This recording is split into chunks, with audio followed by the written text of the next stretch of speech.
नीलाञ्जनसमाभासं रविपुत्रयमाग्रजं छायामार्ताण्डसम्भूतं तं नमामि शनैश्चरम्।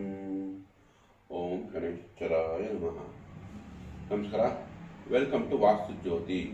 ವಾಸ್ತುಜ್ಯೋತಿ ಕಾರ್ಯಕ್ರಮಕ್ಕೆ ಸಮಸ್ತ ವೀಕ್ಷಕರಿಗೂ ಸುಸ್ವಾಗತಗಳು. ಈ ದಿನ ವಿಶೇಷ ಕಾರ್ಯಕ್ರಮ ಏನು ಅಂತಂದ್ರೆ ನೋಡಿ, ಶನಿ ವಕ್ರೀಯವಾಗಿ ಸಂಚಾರ ಮಾಡುತ್ತೆ ಜುಲೈ 17ರಿಂದ ಡಿಸೆಂಬರ್ 11ನೇ ತಾರೀಕು ತನಕ. ಅಂದರೆ 138 ದಿನಗಳ ಕಾಲ ಶನಿ ವಕ್ರೀಯವಾಗಿ ಮೊದಲು ರೇವತಿ ನಕ್ಷತ್ರದಲ್ಲಿ, ನಂತರ ಉತ್ತರ ಭಾದ್ರ ನಕ್ಷತ್ರದಲ್ಲಿ ಸಂಚಾರ ಮಾಡುತ್ತೆ. ಸೊ ಹಾಗಾಗಿ ಈ ವಕ್ರೀಯವಾಗಿ ಶನಿ ಸಂಚಾರ ಅಂದ್ರೆ ಅರ್ಥ ಏನು ಅಂದ್ರೆ, ಶನೈಶ್ಚರ ಅಂದ್ರೆ ನಿಧಾನ, ಈಗ ವಕ್ರೀಯ ಆದಾಗ ಇನ್ನೂ ನಿಧಾನ ಆಗುತ್ತೆ. ಸೊ ಹಾಗಾಗಿ ಅದರ ಫಲಗಳು ಈ ದ್ವಾದಶ ರಾಶಿಗಳ ಮೇಲೆ ಹೇಗೆ ಬೀಳುತ್ತೆ ಅನ್ನೋದು ತಿಳ್ಕೋಣ. ಮೊದಲನೇದಾಗಿ ಮೇಷರಾಶಿ. ಈಗ ಮೇಷರಾಶಿಯವರಿಗೆ 12ನೇ ಮನೆಯಲ್ಲಿ ಶನಿ ಏನಾಗ್ತಿದೆ, ವಕ್ರೀಯವಾಗಿ ಸಂಚಾರ ಮಾಡ್ತಾ ಇದೆ. ಹಾಗಾಗಿ ಮೇಷರಾಶಿಯವರಿಗೆ ನೋಡಿ, ಸ್ವಲ್ಪ ಕೆಲಸ ಕಾರ್ಯಗಳು ನಿಧಾನ ಆಗೋ ಚಾನ್ಸ್ ಇರುತ್ತೆ. ಆದ್ರೂ ಕೂಡ ಗುರುವಿನ ದೃಷ್ಟಿ ಬೀಳ್ತಾ ಇದೆ. ಶನಿ ವಕ್ರೀಯವಾದ್ರೂ ಗುರು ದೃಷ್ಟಿ ಯಾವಾಗ ಬೀಳ್ತಾ ಇದೆಯೋ ಆಗ ಅವ್ರಿಗೆ ತಕ್ಕ ಮಟ್ಟಿಗೆ ಪರಿಹಾರ ಆಗುತ್ತೆ. ನೋಡಿ, ಈಗ ನಮಗೆ ಕುಜ ಕೂಡ ಮೇಷರಾಶ್ಯಾದೀಪ 3 ಮತ್ತು 4ರಲ್ಲಿ 3, 4, 5 ಮೇಲೆ ಸಂಚಾರ ಆಗ್ಬೋದು ಈ 4 ತಿಂಗಳಲ್ಲಿ. ಸೊ 4.5 ತಿಂಗಳ ಕಾಲ ಕುಜಂದು ಬಲ ಇರುತ್ತೆ ಇವ್ರಿಗೆ. ಈಗ ಟು ಸ್ಟಾರ್ಟ್ ಬಿಟ್ ಅಂದ್ರೆ ಇನಿಷಿಯಲಿ ಸ್ಟೇಜಸ್ ಅಲ್ಲೇ ರಾಶ್ಯಾದೀಪ ಆದ ಕುಜನು 3ರಲ್ಲಿ ಸಂಚಾರ ಮಾಡ್ತಾ ಇದ್ದಾಗ ಇವ್ರಿಗೆ ರಾಶ್ಯಾದೀಪನದ ಬಲ ಮತ್ತು ಗುರುವಿನ ಭಾಗ್ಯಾಧಿಪತಿ ಆಗುತ್ತೆ ಮೇಷರಾಶಿಗೆ. ಗುರುವಿನ ದೃಷ್ಟಿ ಯಾವ ಶನೈಶ್ವರನ ಮೇಲೆ ಬೀಳುತ್ತೋ ಆಗ ತಕ್ಕ ಮಟ್ಟಿಗೆ ಪರಿಹಾರ ಆಗ್ತಾ ಇದೆ. ಸೊ ನೀವು ಎದುರ್ಕೊಳ್ಳೋಂಥ ಸಿಚುವೇಶನ್ ಏನಿಲ್ಲ, ಎದುರ್ಕೊಳ್ಳೋಂಥ ಸಂಭಾವನೆ ಏನು ಬರಲ್ಲ. ಆದ್ರೂ ಕೂಡ ಈ ನಿಧಾನ ಆಗುತ್ತಲ್ಲ, ಶನಿ ಕರ್ಮಕಾರಕ ಶನಿ, ಆ ಕರ್ಮ ಅಂದ್ರೆ ಕೆಲಸಗಳೇ ನಿಧಾನ ಆಗೋ ಸಾಧ್ಯತೆಗಳಿದೆ. ಹಾಗಾಗಿ ನೋಡಿ, ಶನಿಯ 3ನೇ ದೃಷ್ಟಿ ನಿಮ್ಗೆ ಈ ಕುಟುಂಬ ಸ್ಥಾನದ ಮೇಲೆ ಬೀಳುತ್ತೆ. ಕುಟುಂಬದಲ್ಲಿ ಖರ್ಚು ಹೆಚ್ಚಾಗೋ ಸಾಧ್ಯತೆ ಇದೆ. ನೋಡಿ, ಶನೈಶ್ಚರಿಗೆ ಪರಿಹಾರ ಬೇಕಾಗುತ್ತೆ.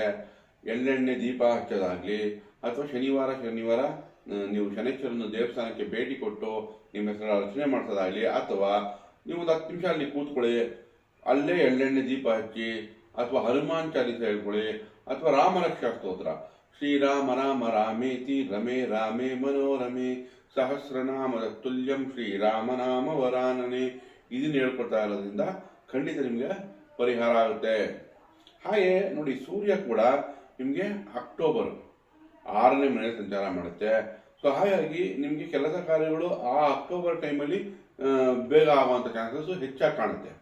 ಸೊ ಈಗ ಸ್ವಲ್ಪ ನಿಧಾನ ಆದ್ರೂ, ಅಂದ್ರೆ ಆಗಸ್ಟ್ ಸೆಪ್ಟೆಂಬರ್ ಸ್ವಲ್ಪ ನಿಧಾನ ಆದ್ರೂ ದೀಪಾವಳಿ ಸಮಯದಲ್ಲಿ ನಿಮಗೆ ಕೆಲಸ ಕಾರ್ಯಗಳೆಲ್ಲ ಮತ್ತೆ ಚೆನ್ನಾಗಿ ಶುರು ಆಗುತ್ತೆ. ಯಾಕಂದ್ರೆ ಸೂರ್ಯನ ಬಲ ಬರೋದ್ರಿಂದ ಮೇಷರಾಶಿಯವರಿಗೆ. ಜೊತೆಗೆ ಕುಜನ ನಿಮ್ಮ ರಾಶ್ಯಾದೀಪನೇ ಪ್ರೊಟೆಕ್ಷನ್ ಮಾಡ್ತಾ ಇದೆ, ಅಂದ್ರೆ ನಿಮ್ಗೆ ಸೇಫ್ ಗಾರ್ಡ್ ಮಾಡ್ತಾ ಇದೆ, ನಿಮ್ಮನ್ನ ರಕ್ಷಣೆ ಮಾಡ್ತಾ ಇದೆ ಕುಜ. ಸೊ ಹಾಗಾಗಿ ಆ ರಕ್ಷಣೆಗೋಸ್ಕರ ನಿಮ್ಮ ರಾಶ್ಯಾದೀಪನ ಗಟ್ಟಿ ಮಾಡ್ಕೊಳೋದು. ಹೇಗೆ ಗಟ್ಟಿ ಮಾಡ್ಕೊಳೋದು? ನಿಮ್ಮ ಸೋದರ ಸಂಬಂಧಗಳನ್ನ ಚೆನ್ನಾಗಿಟ್ಕೊಳ್ಳಿ, ಅಂಟಮ್ಮನ ಜೊತೆ ವ್ಯವಹಾರ ಚೆನ್ನಾಗಿಟ್ಕೊಳ್ಳಿ, ಒಳ್ಳೆ ಮಾತಾಡಿ, ಅವ್ರಿಗೆ ಮನೆ ಕರೆದು ಸಿಹಿ ತಿಂಡಿ ಕೊಡಿ. ಹಾಗೆ ದಿನ ನೋಡಿ, ಶನೈಶ್ಚರನ್ಗೆ ಸೂರ್ಯ ಈಗ ಇಡೀ ಗ್ರಹ ಮಂಡಳಕ್ಕೆ ಅಧ್ಯಕ್ಷ ಅಂದ್ರೆ ರಾಜ. ಸೊ ಸೂರ್ಯ ಉದಯಕ್ಕೆ ಎದ್ದು ಕುಜಿನ್ಗೆ ಅಂದ್ರೆ ನಿಮ್ಮ ರಾಶ್ಯಾದೀಪ ಕುಜಿನ್ನ ಹೆಂಗೆ ಆಕ್ಟಿವೇಟ್ ಮಾಡೋದು ಅಂದ್ರೆ, ಒಂದು ಅರ್ಧ ಗಂಟೆ ಬ್ರಿಸ್ಕ್ ವಾಕ್ ಮಾಡೋದು, ಅಥವಾ ಯೋಗಾಭ್ಯಾಸ ಮಾಡೋದು, ಸೂರ್ಯ ನಮಸ್ಕಾರಗಳನ್ನು ಮಾಡೋದು. ವಾಕ್ ಮಾಡೋದ್ರಿಂದ ನಿಮ್ಗೆ ದೇಹಕಾರಕನಾದ ಕುಜ ಮತ್ತೆ ಸೂರ್ಯನ ರಕ್ಷಣೆ ಈ ಎರಡೂ ಸಿಗೋದ್ರಿಂದ ಶನಿ ಬ್ಯಾಲೆನ್ಸ್ ಆಗುತ್ತೆ. ಅಂದ್ರೆ ಶನೈಶ್ವರನ್ಗೆ ಪರಿಹಾರ ಕೂಡ ಇದೆ. ಈ ತರ ಮಾಡ್ಕೋಬಹುದು ನೀವು. ಸೊ ಓವರ್ ಆಲ್ ಆಗಿ ತಗೊಂಡ್ರೆ ಈ 4.5 ತಿಂಗಳಿಗೆ ಸ್ವಲ್ಪ ಸಹನೆ ಸಂಯಮ ಕಾಪಾಡ್ಕೊಂಡ್ರೆ ಚೆನ್ನಾಗಿದೆ ಅಂತ ಹೇಳ್ಬೋದು, ಒಳ್ಳೆಯದಾಗಿ. ವೃಷಭ ರಾಶಿ ನೋಡಿ, ವೃಷಭ ರಾಶಿ ಅವರಿಗೆ 11ನೇ ಮನೆಯಲ್ಲಿ ಶನಿ ಏನಾಗ್ತದೆ, ವಕ್ರೀಯವಾಗಿ ಸಂಚಾರ ಮಾಡ್ತಾ ಇದೆ. ಗುರುವಿನ ದೃಷ್ಟಿ ಬೀಳ್ತಾ ಇದೆ ನಿಮ್ಗೆ 3ನೇ ಮನೆಯಿಂದ, 3ನೇ ಸ್ಥಾನದಲ್ಲಿ ಉಚ್ಚ ಸ್ಥಿತಿಯಿಂದ 11ನೇ ಮನೆ ಮೇಲೆ ಬೀಳ್ತಾ ಇದೆ. ಸೊ ನಿಮ್ಗೆ ಏನಂದ್ರೆ ಪ್ರಯತ್ನಗಳಿಂದ ಲಾಭ ಹೆಚ್ಚು ಮಾಡ್ಕೋಬಹುದು. ಅಂದ್ರೆ ಕೆಲಸದಲ್ಲಿ ಸ್ವಲ್ಪ ಓಡಾಟ ಜಾಸ್ತಿ ಆಗೋ ಚಾನ್ಸ್ ಇರುತ್ತೆ. ಯಾಕಂದ್ರೆ ಕರ್ಮಕಾರಕನಾದ ಶನಿ ಮೇಲೆ ಗುರುವಿನ ದೃಷ್ಟಿ ಬಿತ್ತು. ಗುರು ಕೂಡ ನಿಮ್ಗೆ 11 ಲಾಭಾಧಿಪತಿನೂ ಆಗ್ತಾನೆ. ಸೊ ಲಾಭ ಹೆಚ್ಚಿಗೆ ಮಾಡ್ಕೊಳಕ್ಕೋಸ್ಕರ ನೀವು ಶನಿಯ ಆರಾಧನೆ ಮಾಡಬಹುದು, ಅಥವಾ ವೃದ್ಧರ ಸೇವೆ ಮಾಡೋದು, ಅಥವಾ ಅಂಗವಿಕಲರಿಗೆ ಏನಾದರೂ ದಾನ ಧರ್ಮ ಮಾಡ್ತಿದ್ರೆ ಲಾಭನ ಹೆಚ್ಚು ಮಾಡ್ಕೋಬಹುದು. ಮತ್ತು ಗುರು 3ನೇ ಮನೆಯಲ್ಲಿದ್ದಾಗ ನಿಮ್ಮ ಪ್ರಯತ್ನಗಳು ಹೆಚ್ಚಿಗೆ ಬೇಕಾಗುತ್ತೆ. ಇಲ್ಲಿ ನಮಗೆ ಪರಿಹಾರ ಬೇಕಾಗಿರೋದು 2ನೇ ಮನೆ ಕುಜಿನ್ಗೆ. ಯಾಕಂದ್ರೆ ಮಾತು ಹೊರಟಾಗಬಾರದು. ಸೊ ಹಾಗಾಗಿ ಕೆಲಸ ಸ್ವಲ್ಪ ನಿಧಾನ ಆಗ್ತಿದೆ ಅಂತ ಮಾತು ಹೊರಟು ಮಾಡ್ಕೋಬೇಡಿ. ನಿಮ್ಗೆ ತಕ್ಕಂತೆ ಒಳ್ಳೆ ಪರಿಹಾರ ಅಥವಾ ಒಳ್ಳೆ ರಿಸಲ್ಟೇ ತಂದ್ಕೊಡುತ್ತೆ ಶನೈಶ್ವರ. ಸೊ ಒಳ್ಳೆದಾಗಿ. ಮಿಥುನ ರಾಶಿ ನೋಡಿ, ಮಿಥುನ ರಾಶಿಗೆ ಈ 4.5 ತಿಂಗಳುಗಳು ಕರ್ಮಸ್ಥಾನದಲ್ಲೇ ವಕ್ರೀಯವಾಗಿ ಸಂಚಾರ ಆಗ್ತಾ ಇದೆ. ಸೊ ಆಗ ಈಗ ಏನಾಗುತ್ತೆ ರಿಸಲ್ಟ್ ಅಂದ್ರೆ ಕೆಲಸಗಳು ಸ್ವಲ್ಪ ನಿಧಾನ ಆಗ್ಬೋದು. ಈ 4.5 ತಿಂಗಳು ಬೇಜಾರು ಮಾಡ್ಕೊಳ್ಳುವಂತ ಅವಶ್ಯಕತೆ ಇಲ್ಲ. ನಿಮಗೆ ಗುರು ಬಲ ಇದೆ. 2ನೇ ಮನೆಯಲ್ಲಿ ಕುಟುಂಬ ಮತ್ತು ಧನಭಾವದಲ್ಲಿ ಗುರು ಉಚ್ಚ ಸ್ಥಿತಿಯಲ್ಲಿ ಇರೋದ್ರಿಂದ ನಿಮಗೆ ಯಾವುದೇ ತರ ಭಯ ಪಡ್ಕೊಳ್ಳುವಂತ ಅವಶ್ಯಕತೆ ಬರಲ್ಲ. ಗುರುವಿನ ದೃಷ್ಟಿ ಕೂಡ ಶನೈಶ್ವರನ ಮೇಲೆ ಬಿದ್ದಿದೆ. ಹಾಗಾಗಿ ಕೆಲಸಗಳು 1-2 ದಿನ ನಿಧಾನ ಆದ್ರೂ ಖಂಡಿತ ಒಳ್ಳೆ ರೀತಿಯಲ್ಲಿ ಶುಭದಾಯಕವಾಗಿ ನಿಮಗೆ ಕೆಲಸ ಕಾರ್ಯಗಳಾಗುತ್ತೆ. ಆದ್ರೂ ಶನೈಶ್ವರನಿಗೋಸ್ಕರ ವೃದ್ಧ ಸೇವೆನೋ ಅಂಗವಿಕಲರಿಗೆ ಸಹಾಯನೋ ಮಾಡೋದ್ರಿಂದ ಅದರಿಂದ ಪಾರಾಗಬಹುದು. ಅಂದ್ರೆ ಅದರಿಂದ ನಿಧಾನದಿಂದ ಸ್ವಲ್ಪ ಸಂಯಮ ಸಹನೆಗಳು ನಿಮಗೆ ಇದರಿಂದ ಖಂಡಿತ ಬರುತ್ತೆ.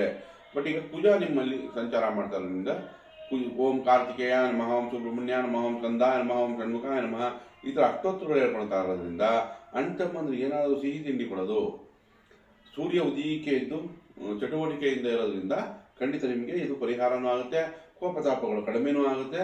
ಸೊ ಒಳ್ಳೆಯದಾಗಿ. ಕರ್ಕ ರಾಶಿ ನೋಡಿ, ಕರ್ಕ ರಾಶಿಯವರಿಗೆ ಭಾಗ್ಯದಲ್ಲಿ ಶನಿ ವಕ್ರಿಯ ಆದಾಗ ಏನಾಗುತ್ತೆ, ಸ್ವಲ್ಪ ಈ 4.5 ತಿಂಗಳು ಒತ್ತಡಗಳು ಕಾಣಬಹುದು. ಅಂದ್ರೆ ಮತ್ತೆ ಹಳೆಯ ತೊಂದರೆಗಳು ಮರುಕಳಿಸುವಂತ ಪ್ರಾಬ್ಲಮ್ ಇರುತ್ತೆ. ಹಾಗಾಗಿ ಇವ್ರಿಗೆ ವಿಶೇಷವಾಗಿ ಕರ್ಕ ರಾಶಿಯವರಿಗೆ ಇಲ್ಲಿ ನಮಗೆ ಪರಿಹಾರ ಬೇಕಾಗಿದೆ. ಯಾಕಂದ್ರೆ ಈಗ ಹಿಂದೆ ಯಾವಾಗ ನಿಧಾನವಾಗಿ ಹಿಂದೆ ಬರುತ್ತೋ ಅದು ಅಷ್ಟಮದ ಪ್ರಭಾವ ಕೊಡುವಂತ ಚಾನ್ಸಸ್ ಹೆಚ್ಚಾಗಿರುತ್ತೆ. ಹಾಗಾಗಿ ಇವ್ರಿಗೆ ಶನೈಶ್ವರನಿಗೋಸ್ಕರ ನೀಲಾಂಜನ ಸಮಾಭಾಸಂ ರವಿಪುತ್ರಮಾಗ್ರಜಂ ಛಾಯಾ ಮಾರ್ತಾಂಡ ಸಂಭೂತಂ ತಂ ನಮಾಮಿ ಶನೈಶ್ವರಂ ಒಂದು 21 ಬಾರಿ ಹೇಳ್ಕೊಳ್ಳಿ. ಕಬ್ಬಿಣದ ಟೂಲ್ ಇರುತ್ತಲ್ಲ, ಅಂದ್ರೆ ಏನಾದ್ರೂ ಕಬ್ಬಿಣದ ವಸ್ತು ಸಹಾಯ ಆಗಬೇಕು ಕಷ್ಟ ಬಿದ್ದು ಕೆಲಸ ಮಾಡೋರಿಗೆ. ಒಂದು ಮೆಕ್ಯಾನಿಕ್ ಒಂದು ಸ್ಪಾನರ್ ಕೊಡ್ಸೋದಾಗ್ಲಿ, ಅಥವಾ ಈ ಮನೆ ಕಟ್ತಾರೆ ಮಣ್ಣು ಹೊರ್ತಾರಲ್ಲ ಅವ್ರಿಗೊಂದು ಕಬ್ಬಿಣದ ಬಾಂಡ್ಲಿ ಕೊಡ್ಸೋದು ಆಗ್ಲಿ, ಅದು ನಿಮ್ಗೆ ಪರಿಹಾರ ರೂಪದಲ್ಲಿ ಸಹಾಯಕ್ಕೆ ಬರುತ್ತೆ.